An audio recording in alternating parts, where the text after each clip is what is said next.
또 어떻게 유튜브를 하는 거 알고 주제를 덥석덥석 이런 컨텐츠를 줘서 제가 고맙다고 해야 될지. 제가 이 친구한테 제가 유튜브를 예전부터 뭐 한지 오래됐기 때문에 친구끼리 그렇게 얘기 잘 안 하죠. 뻘쭘해서 남자들은 야 내가 뭐 유튜브를 하는데 특히 제가 뭐 대단한 그런 것도 아니고. 근데 또 특히나 또 잔소리죠. 어떻게 얘기하면 뭐 돈을 모아서 뭐 이렇게 뭐 재테크를 해서 부동산을 통해서 자산을 빨리 뭐 모으고 은퇴 퇴직하기 전에 뭘 준비하고 이게 다 진짜 잔소리거든요. 그래서 웬만해서는 얘기를 잘 하진 않는데 제가 이 친구한테는 한번 야 그래도 한번 해봐라. 야 그래도 네가 이제 돈 해가지고 애도 있고 정신 똑바로 차려야 되고 네가 뭐 엄청난 공기업이나 뭐 정년에 보장되는 그런 기업을 다니는 것도 아니고 그런데 뭐 자꾸 뭐 하루살이 인생도 아니고 말이야. 네.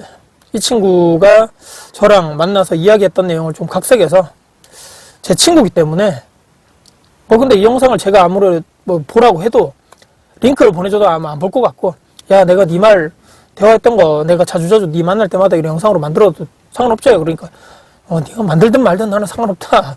네 영상을 뭐 보는 사람이 얼마나 되겠냐 뭐 이렇게 남자들끼리 우스갯소리로 쭉 얘기를 했던 내용을 정리해서만 말씀드려 보겠습니다. 이 친구가 전세를 쉽게 얘기하면 결혼을 해서 아이가 이제 한 명이고 후에 좀 외곽지죠. 거기 이제 전세를 계속적으로 살고 있는 친구고 제가 예전부터 자주 뭐 이렇게 한 번씩 볼 때마다 야 그래도 집을 사는 게 좋지 않냐. 와이프도 이제 뭐 둘이 이제 맞벌이를 하지만 애도 곧 이제 학교 초등학교 지금 학생 다니지만 곧 이제 중학교 고등학교 올라가면 어차피 너희들이 뭐 학군이나 이런 거 신경 써야 될 것 같고 와이프는 특히 또 이 친구보다는 애들 학업이나 성적이나 학군 관련돼서 신경을 많이 쓰는 편이다 보니까 야 그래도 이렇게 해가지고 지금 계속적으로 외곽지에 있지 말고 특히 최근 2, 3년 동안에 대구에 물량도 많고 외곽지에 있지 말고 좀 이렇게 가격 많이 하락했을 때 들어와라.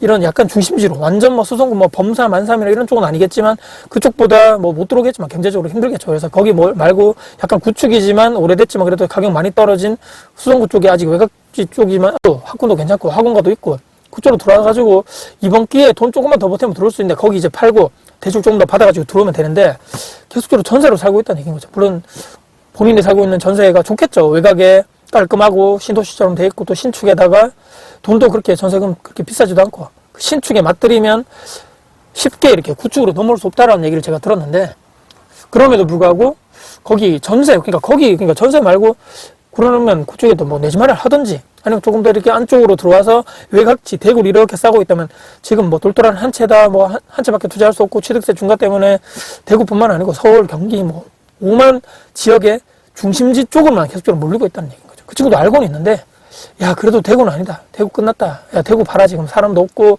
뭐 젊은 사람도 없고 인구는 점점 줄어들고 대기업도 하나도 없고 나도 지금 뭐 중소기업 다니지만 멀쩡한 기업도 없고 앞으로 얘가 이래가지고 대구에 무슨 집을 사냐. 앞으로는 빈집이 남아돌 것이고 특히 대구에 지금 미분양도 남아돌고 지금 뭐 5억대 6억 이라는 33평 기준으로 5억 6억짜리 집을 이렇게 신축이지만 특히 뭐 중심형 가는 더 비싸겠죠. 근데 그거를 이렇게 턱턱 사는 거 보면 난 진짜 도대체 이해가 안 간다. 이런 얘기를 했던 친구인데 그런 얘기를 하면서 이렇게 쭉 그냥 야 그건 뭐 술 마시면서 술맛 떨어지니까 니랑 내랑 부동산 관련된 재테크 관련된 견해가 맞지 않기 때문에 그래 그런 거는 얘기하고 그냥 사는 얘기 하자. 니 뭐 회사에 다녔던 얘기 지금 어려운 얘기 저도 뭐 나름대로 뭐 자영업하는 얘기 이런 저런 얘기 하면서 했다가 최근에 이 친구가 전세를 살고 있다고 말씀드렸는데 그 지역의 외곽임에도 불구하고 그 동네 이제 입주가 최근에 거의 다 마무리되면서 2년 전에 전세를 신축으로 계약했는데 그 친구는 뭐 전세 계약 개시 청구나 이런 거 전혀 신경 안 쓰던 친구입니다. 왜냐하면 아니 물량도 워낙 많았고 대구에 자기가 원하는 그냥 골라 잡아가지고 그냥 살 수 있기 때문에 전세 같은 것도 물량도 많고 신축 구축할 것 없이 뭐 계속적으로 전세 물량이 많다 보니까 근데 최근에 이거 본인이 신경 안 썼겠죠. 전세 물량은 계속적으로 계약되면서 물량 자체가 전세 대구도 많이 하락해서 전세 물량 자체가 감소했다는 얘기입니다. 근데 가격은 상대적으로 바닥을 다지면서 올라가다 보니까 기존에 살고 있던 사람들이 계약갱신 청구를 최근에 알게 됐다는 거죠. 그러니까 2년이 다 돼가니까 집주인이 뭐 더 사실 거냐 아니면 뭐 이사를 나가실 거냐 물어봤다는 거죠. 근데 이 친구는 당연히 아니 내가 나가면 이 집주인은 지금 다른 데서 전세 받아야 되는데 나를 지금 붙잡아도 지금 모자랄 판에 지금 무슨 소리 하냐고 만약에 더 사실 것 같으면 집주인이 얘기를 했겠죠. 계약갱신 청구권을 써서 한 번 더 5% 이내에서 가격을 올 수 있는 그런 권한이 임차인한테 있고 뭐 어떻게 하실 거냐 아니면 이사 나가실 거냐 얘기했더니 그게 뭐지 그러면서 의외로 이제 그런 거 있죠. 저도 마찬가지지만 맨날 부동산을 얘기하고 부동산 관련된 정책을 알아보고 영상을 찾아보고 책을 보고 이런 분들은 제가 아는 이런 대단한 지식은 아니겠지만 일반적으로 이 정도는 사람들이 다 알겠거니라고 생각하겠지만 와, 천만의 말씀입니다. 모르는 사람 너무 많고 계약갱신청구는 뭐냐, 5% 그게 뭐냐 이렇게 하시는 분도 많은데, 하여튼 제 친구가 이런 타입이거든요. 아니 근데 전세 금액이 2년 전에 비해서 떨어지면 떨어졌지, 이게 뭐 아니면 저런 그냥 내가 양보해봤자 중간일 거고 올라갔을 거라고 생각을 했는데, 주변 시세를 이 친구가 거의 이제 계약 만료 시점 몇 달 앞두고 이제 네이버 부동산이나 주변에 가서 알아봤겠죠. 기절초풍하는 줄 알았다. 본인 입장에서 2, 3천만 원 오르는 것도 엄청 놀라는 거죠. 왜냐하면 본인이 계속적으로 뭐 저축을 하는 타입도 아니고 돈을 여유자금을 통장에 있는 타입도 아니고, 그럼에도 불구하고 본인은 계속적으로 신축에 이런 외곽지에 신축 전세 살면서 맞벌이하고 애도 하나밖에 없겠다. 뭐 소비 같은 거는 거의 뭐 줄이지 않고 원하는 대로 썼던 상황인데, 전세가 2천만 원, 3천만 원 사이에 최근에 실거래가 기준으로 올랐다는 얘기입니다. 그래서 근데 다시 그래서 저한테 이런 얘기를 최근에 했다는 얘기죠. 이렇게 해가지고 이런 상황이 됐는데 집주인이 이렇게 연락이 왔더라.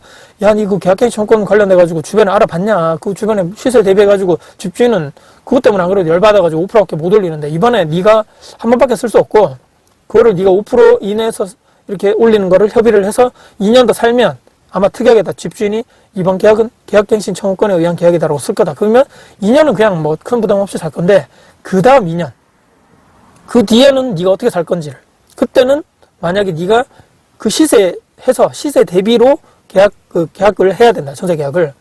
그럼 그때 가서 2년 뒤에 계약이 뭐 전세금이 오를지 말을지는 뭐 아무도 모르는 거죠. 근데 그 상황을 봐라. 전세는 보통 우리가 뭐 현재 가치를 우리가 보는 거죠. 그래서 물량에 따라 가지고 기존에 나와 있는 물량이라든지 신축 입주가 얼마나 많은가 따라서 이런 전세 뭐 월세나 호가가 왔다 갔다 하는데, 야, 2년 뒤에 네가 지금 거주하려는 그 동네에 그 구에 신축 입주가 얼마나 많은지 네가 한번 확인을 해봐야 될 것 같은데.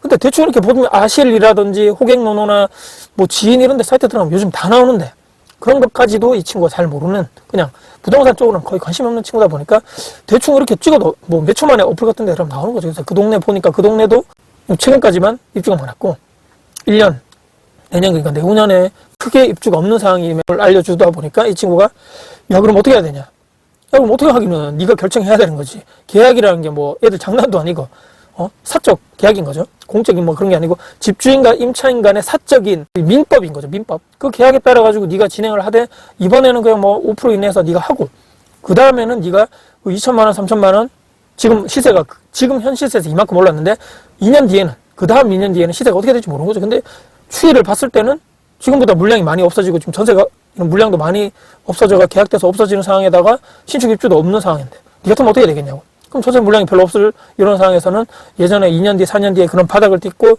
전세 가격은 조금씩 올라가는 것이 정상 아니겠냐. 너무 많이 떨어졌으니까 그 전에. 그럼 네가 여기서 결정해가지고 2년 뒤에는 돈을 그 사이에 모아야 되겠죠. 와이프랑 얘기를 해서 내가 돈을 모아서 계속적으로 전세 더 살 것인가, 아니면 이번 기회에 지금 이번에는 네가 살지 말지, 그러니까 전세로 살지 말지, 아니면 이번 기회에 그 전세금을 일부는 본인이 이제 전세금 대출 받았으니까 상환하고, 일부는 본인이 모은 돈이 있겠죠. 그 들어간 돈은 하고 대출하고 합쳐가지고 조금 더 안쪽으로 들어와서 지금 가격이 많이 떨어졌을 때 이번에 내 집 마련 뭐 기회를 잡든지, 그건 네가 이제 와이프랑 결정을 해서 결정할 사항이다. 그리고 모든 일에 지금부터 이 부동산에 내 집 마련을 하든 전세를 하든 뭐 월세를 하든 그런 선택 사항에 있어서는 이제부터는 너의 생애 주기에 다 그게 들어가는 거죠. 네가 이제 곧 이제 언제 네가 회사를 퇴직할지 그건 너 회사마다 사정마다 다 다르기 때문에, 너 회사 선배들 보면 알지 않냐. 그 대충 네 그런 만기가 얼마나 남았고 네의 퇴직이 얼마나 남았는지 대충 계약이 나오는 거고, 지금까지 네가 돈이 얼마 모아놨는지 그것도 네가 와이프랑 이렇게 통장 까가지고 얘기를 해보면 나오는 거고, 와이프는 또 와이프대로 그 회사에서 얼마까지 정년 퇴직할 수 있는 퇴직 남은 기간이 얼마나 남은지 계산해서 보고, 그리고 네 애가 하나밖에 없지만 이제 그 다음에 좀 몇 년 지나면 중학교 올라가고 고등학교 뭐 이렇게 올라갈 건데, 그 관련돼서 그 사이에 들어가는 뭐 교육비라든지 사교육비라든지 여러 가지 비용이 있을 거고, 거기 비용 대비 또 돈을 월급 받아서 모으는 대비, 또 본인들이 지금 지출하는 그런 소비 지출 패턴 나오는 거, 돈이 지출 내용 그 카드값 보면 바로 나오죠.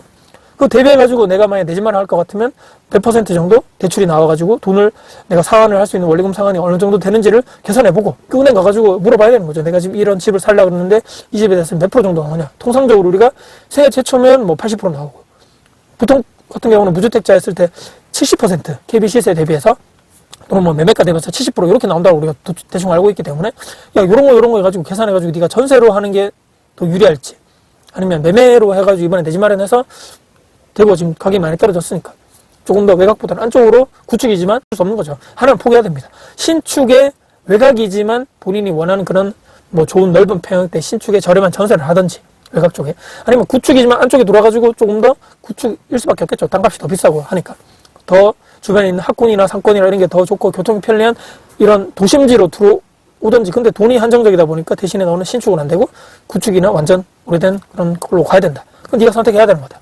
그런 얘기를 쭉 했더니만, 와, 지금 통장에 돈도 많이 없고 다음 달에 카드값 나갈 것도 있고 카드론도 얼마 전에 빌렸고 통장에 요즘이 많이 없다는 얘기죠. 이런 얘기도 와이프랑도 해보지도 않았고, 또 지금 각자 지금 자금을 관리하고 있는 상황에다가 한 번씩 공동관리비로 매달 내서 그걸로 관리비를 내고 그렇게 하는 상황인데, 내가 지금 와이프 돈이 얼마 있는지도 모르고 막 이런 얘기 하더라고요. 그래서 야, 이런 얘기는 이제 와이프랑 심도 있게 밤에 이렇게 차분하게 얘기를 하는 게 좋을 것 같다, 이런 얘기도 하면서, 지금 통장에 돈이 없는 것은 뭐 어쩔 수 없다. 네가 지금까지 뭐 돈을 그렇게 많이 펑펑 쓰고 경제나 재테크 쪽에 개념도 없었고 지금까지는 뭐 지금 네가 뭐 이렇게 막 징징징 대봤자 뭐 누가 너의 인생을 대신 살아주겠느냐. 나도 네 인생 대신 살아주는 것도 없고, 대신에 지금은 이제 네가 결정해야 된다. 네가 근데 뭐 투자자도 아니고 뭐 주택을 지금 뭐 여러 채 사가지고 막 임대 돌리 그런 사람도 아니고, 너는 지금 그냥 주택을 이제 매수를 해서 그냥 1주택 실거주로 할 거냐, 아니면 계속적으로 전세나 월세로 살 거냐. 그 너의 모든 선택인데 장단점이 있을 거고, 지금 이런 걸 상을 쭉 돌아봤을 때 너의 퇴직 연한 기한, 와이프의 퇴직 연한 기한, 네가 지금 가지고 있는 돈,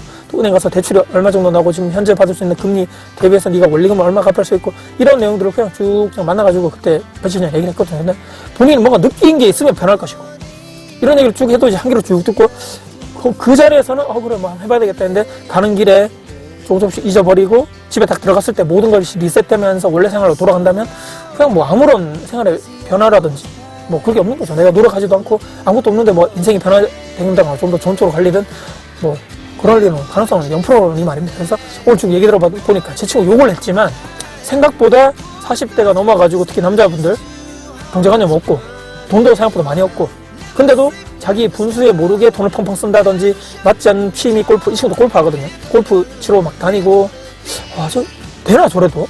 그때는 좋았겠죠. 필드 가서 팍팍 치면 막 나이스샷 좀 좋았을 거지만, 그 돈이 요즘에 2, 30만 원 막 하루 가면 막 깨지는 그런 돈. 통장에 돈도 없고 여유도 없고, 또 퇴직 연한 기한이 별로 없고, 안정적인 뭐 이렇게 대기업이나 공기업이나 그런 것도 아니고, 그런데도 저렇게 막 아무 생각 없이 막 될 대로 됐다, 아무 생각 없는지 모르겠지만, 근데 현실에 그것이 힘들어가지고 미래 준비까지도 끝까지 생각하기 힘든 그런 상황일지 모르겠습니다만, 제가 옆에서 봤을 때는 크게 그냥 걱정도 없는 것 같고 별 그냥 생각도 없는 것 같고, 근데 그 미래에 대해서 생각해서 뭐 계획을 준비한다거나 그렇게 하고 싶지는 또 아닌 것 같고, 뭐 알아서 살겠지만 이런 일이 있어서 혹시라도, 그러니까 제 친구가 먼저 물어봤으니까 제가 이런 얘기를 했고, 혹시라도 제 얘기를 통해서 와이프랑 한번 얘기를 해보고 생활에 변화가 된다거나, 뭐 나 이렇게 한번 해봐야 되겠다, 돈을 아껴봐야 되겠다, 뭐 그렇게 생활에 변화가 된다면 본인 인생이 좀 바뀌겠죠. 네, 제 친구가 만났던 이야기를 현실에 있는 뭐 그런 이야기들 중이 아닌가. 제 주변에도 그렇고 영상을 보시는 구독자님 주변에도 이런 사람들이 많기 때문에, 한 번쯤은 뭐 우리가 40대 넘어가지고 퇴직하기 전에 인생의 위기가 몇 번 온다는데, 그 위기를 슬기롭게 좀 극복할 수 있는 방법이 무엇인가. 그 순간에 딱 이 영상 보시는 분들도 한번 생각해 보시고,